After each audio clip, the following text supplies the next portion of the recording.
comenzamos. Y así, hablando de Julio Romero de Torres, en su mes, en noviembre, como cada viernes, nos acompaña Teo Fernández. Teo, gracias por estar con nosotros. Gracias a vosotros. Buenas tardes. Un auténtico placer contar contigo un viernes más. Y en este caso vamos a hablar de ese tercer documental que forma parte de esos documentales que PTV está llevando a cabo también contigo. ¿Con qué nos sorprendemos hoy?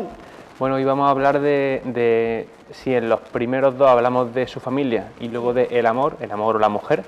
En este tercero el tema principal es la ciudad, enfocado, como ya ocurrió en los otros, tanto como la ciudad que él vive, sobre todo más que la ciudad de Córdoba en general, el entorno en el que él vive, la Plaza del Potro, y por otro lado la ciudad que él representa, en la Córdoba que él representa al fondo de la mayoría de su obra. ¿Cómo vamos a redescubrir Córdoba en ese sentido? Porque entiendo que su obra evidentemente está vinculada a puntos y enclaves que todos conocemos, pero que a lo mejor vamos a redescubrir. A mí me gustaría saber cómo, Teo. Bueno, pues en primer lugar hay tres intervenciones de tres personas distintas. La primera es Juan Bautista Carpio, que es director de Fundación Prasa y que de hecho todos los viernes tenemos una conferencia sobre Julio Romero de Torres, y la primera de este mes fue impartida por él y trató expresamente sobre la Plaza del Potro. ¿Por qué? Porque es el lugar, el entorno en el que la familia Romero de Torres se instala en Córdoba y vive. Por tanto, él hablará brevemente como todo, ya que son documentales cortitos, de ese lugar. Luego interviene José María Palencia, director del Museo de Bellas Artes, que es el único que sale en todos los microdocumentales, en todos los capítulos, y hablará más expresamente de los fondos en la obra de Julio Romero de Torres, y además mencionando la influencia que en ellos tienen un pintor que este año está muy de actualidad, un poco en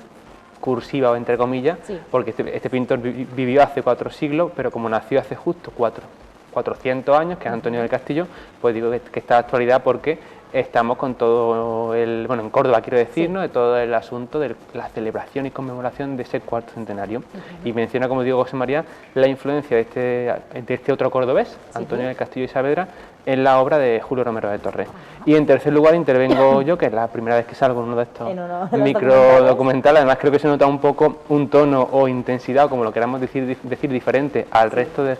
personas que intervienen, porque claro, como el guión es mío, soy el único que sabía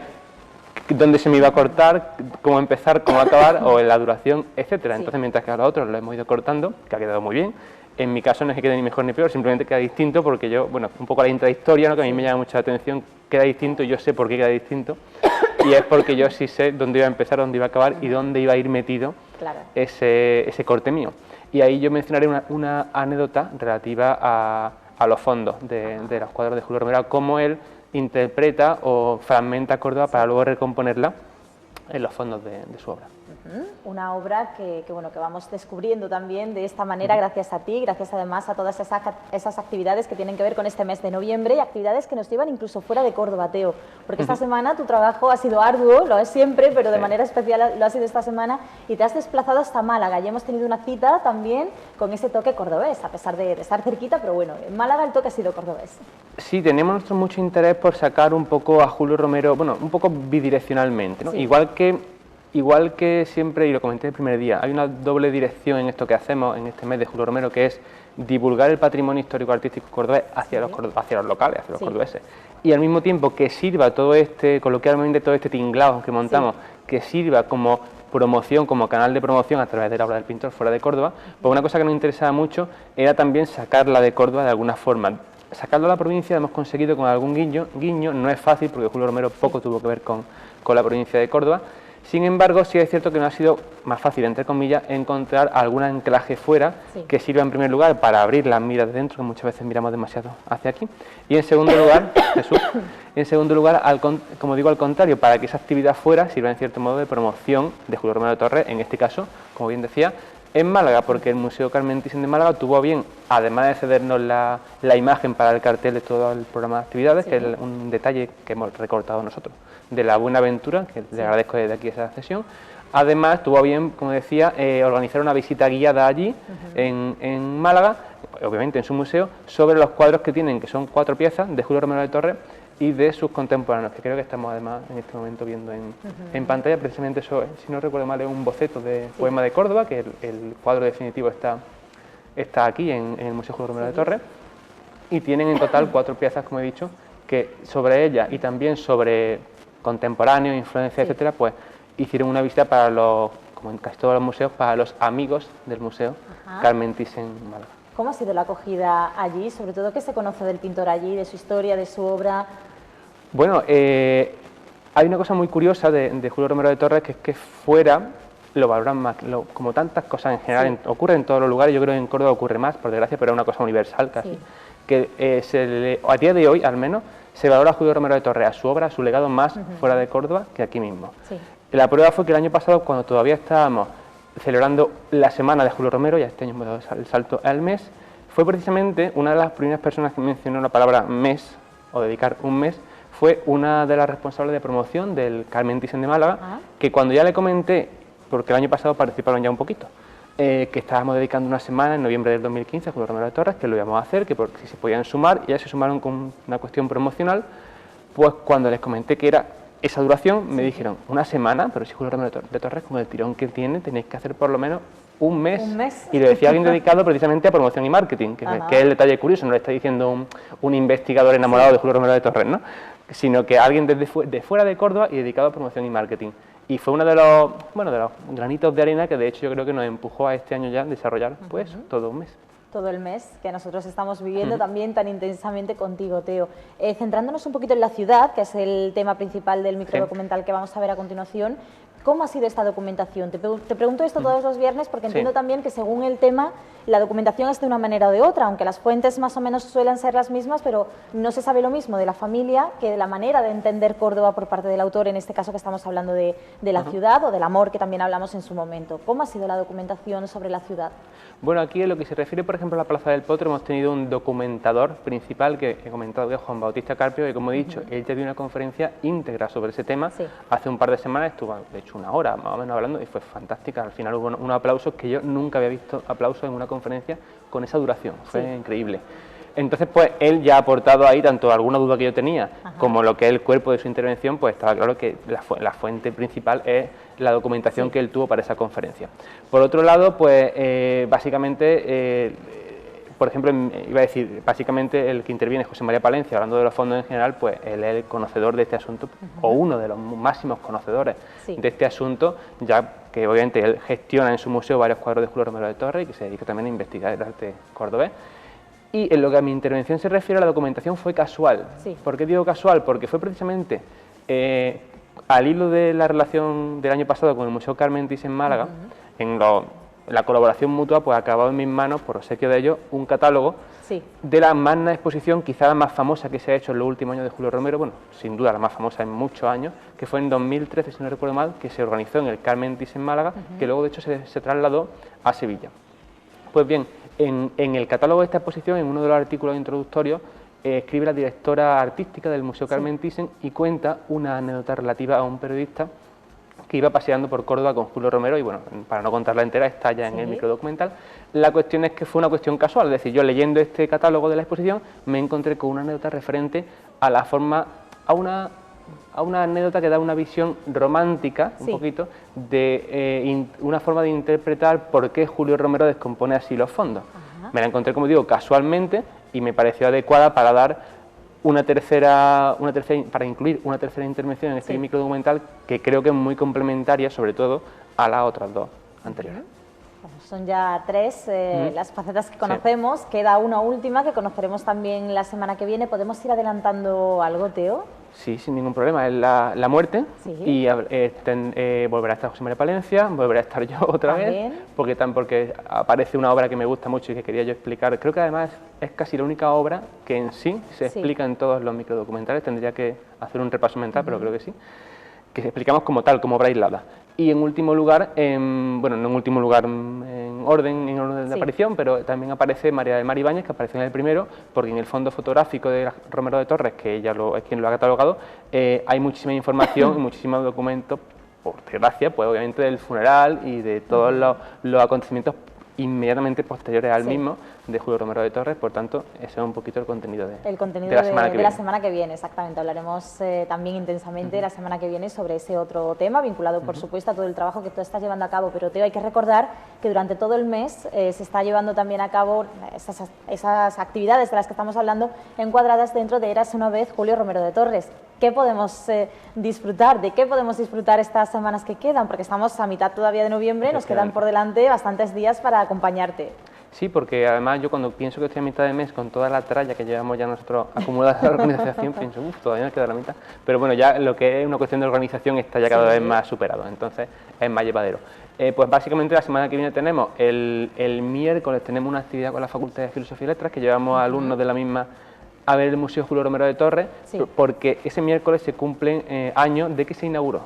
El 23 de noviembre de 1931, si no me falla la memoria, fue la fecha de la primera de las dos inauguraciones que tuvo el museo. Es una de las efemérides que nos hace considerar este mes, el de Julio Romero de Torres, y llevamos, como he dicho, alumnos de la Facultad de Filosofía y Letras. Por tanto, no es una actividad abierta al público general, pero bueno, una forma de conmemorar. Dos días después, el viernes 25, precisamente María del Mar Ibáñez, la que ha catalogado todo el fondo fotográfico, a las 11 de la mañana, como todos estos viernes, la Facultad de Filosofía y Letras imparte una conferencia sobre eso, sobre todo el fondo, valga la repetición, fotográfico, que yo aconsejo ir a quien pueda porque, como comentábamos la otra vez, no es inédito, pero está muy poco divulgado y la verdad que es realmente espectacular. Y sorprendente también. Y el sábado por la mañana, pues visita guiada Érase una vez Julio Romero de Torres, que quien quiera sumarse, pues en julioromerodetorres.es tiene toda la información. Estupendo, pues esas son las actividades las que podemos disfrutar junto a Teo durante este mes, el mes de Julio Romero de Torres. Teo, si te parece, le damos paso al documental y nos citamos contigo el próximo viernes a la misma hora. Comenzaremos, como viene siendo habitual este mes, el programa del próximo viernes contigo, ¿de acuerdo? Fenomenal, como dice la canción, en el mismo sitio y a la misma hora, exactamente. Muchísimas gracias, Teo, por acompañarnos y enhorabuena también por la producción de este documental, microdocumental, que nosotros vamos a ver a continuación. Vamos a conocer esa faceta también vinculada a Julio Romero de Torres y a su obra, La ciudad.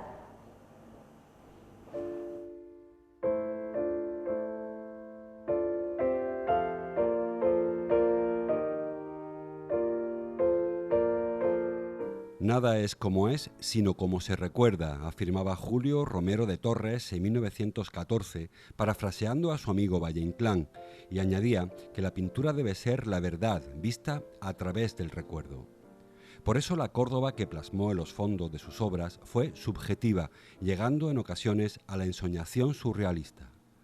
Pero la ciudad que vivió no ofrece dudas. La Plaza del Potro y su entorno, aquel enclave que Cervantes, Góngora o Quevedo mencionasen en sus obras y que con la familia Romero de Torres recuperaría su antiguo esplendor. Se produce un cambio muy interesante en la segunda mitad del siglo XIX cuando se reactiva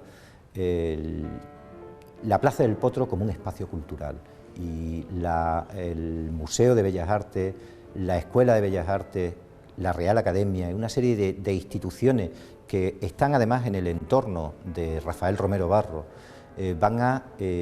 conseguir que poco a poco esta ciudad vaya saliendo de su letargo y la Plaza del Potro vuelve a ser ese lugar en el que, como casi un laboratorio, podemos ver que efectivamente en Córdoba empieza a pasar algo, ¿no? Con lo cual yo creo que es un espacio urbano que está muy ligado a la historia de la ciudad y desde mediados del siglo XIX pues, muy íntimamente ligado al Museo de Bellas Artes y a una figura fundamental que fue la de Rafael Romero Barro y por supuesto su hijo. En la lejanía de sus composiciones, Julio añade pequeñas escenas secundarias y entremezcla elementos de distintos lugares de Córdoba. Notamos aquí la influencia de la pintura flamenca e italiana que había conocido en sus viajes, pero también la de un artista local, Antonio del Castillo y Saavedra. La presencia de los fondos arquitectónicos de la ciudad en la obra de Julio Romero proviene de la circunstancia de que él se sentía un pintor de la escuela cordobesa, podríamos decir, de la historia de Córdoba. Y en este sentido, como buena parte de su obra es un remake de situaciones anteriores, y él toma de Antonio del Castillo esa circunstancia de poner los fondos de la ciudad un poco interpretados a su libre albedrío, cosa que ya había hecho Antonio del Castillo en obras, por ejemplo, como la aparición de San Pablo a San Fernando en la fundación del convento de los dominicos. Esta suerte, esta manera, de alguna manera lo entronca también con el surrealismo, porque la realidad ya no será una realidad real, sino una realidad tamizada por la propia experiencia o por el propio gusto del artista que la crea. En el caso de Romero de Torres, ese filtro personal estaría condicionado por el símbolo o por la nostalgia, por esa visión a través del recuerdo, o quizá simplemente por la búsqueda de una Córdoba ideal. Hay una anécdota muy curiosa que contaba un periodista sobre Julio Romero de Torres, y además estamos en uno de esos casos en los que, si no fuese cierta del todo, se puede aplicar el famoso se non è vero e ben trovato. Consiste en que, según este periodista, pues iba una noche paseando por Córdoba con Julio Romero y, por indicación del pintor, se fueron parando en distintas casas para enseñarle a este periodista pues una chica que tiene una cara preciosa, otra chica que tenía una mano preciosa, en otro caso otra chica que tenía un pie precioso, y al final apostilló Julio que iba a enseñar al día siguiente a este señor la mujer, la chica ideal que estaba componiendo sobre el lienzo con estas partes preciosas de varias mujeres diferentes. Así lo hizo, y el periodista pudo comprobar no solamente esta mujer ideal, sino además, como él mismo comentaba,